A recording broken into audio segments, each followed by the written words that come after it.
Before EAB, I was just your friendly neighborhood city forester in Denver, Colorado. It seems like a lifetime ago, but I still remember the moment I heard the news, like it was yesterday. I heard an epidemic was sweeping through my hometown of Ashfield, so I went home to see if my parents were safe. They were fine.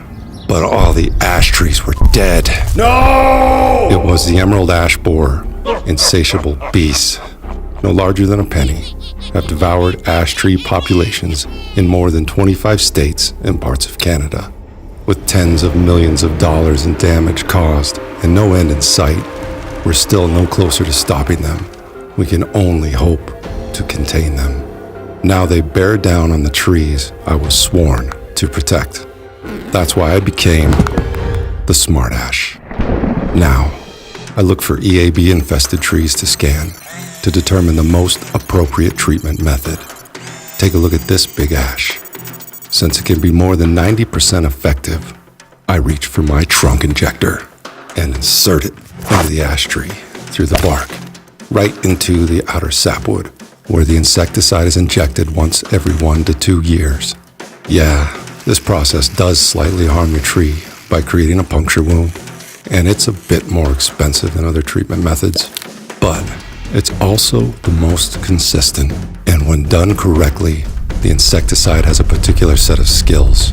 It will find the EAB, and it will kill them. Another fine-looking ash. The soil drench is administered as a liquid or granules, watered into the soil around the tree, no more than once a year. It's cheaper than a trunk injection, and you can apply it yourself, but it's less consistent, especially if you have a large tree. So you'll likely get better results if you hire a pro like me. And let's be honest, you want me drowning these suckers. Check out this ash. The bark spray is another economical treatment option to be applied yearly. Even though it's wafted onto the bottom 5 to 6 feet of a tree, using nothing more than a common garden sprayer, this airborne pesticide can drift and might harm other nearby insects. This treatment should only be executed by a licensed pesticide applicator. In other words, hire a pro like me, and you can bet your ash I'll get this insecticide to insectify. You call that an ash? There's only one treatment that's 100% effective at eradicating EAB, and that's removing your ash entirely and replacing it. This is good for younger, smaller trees that may be no match for EAB.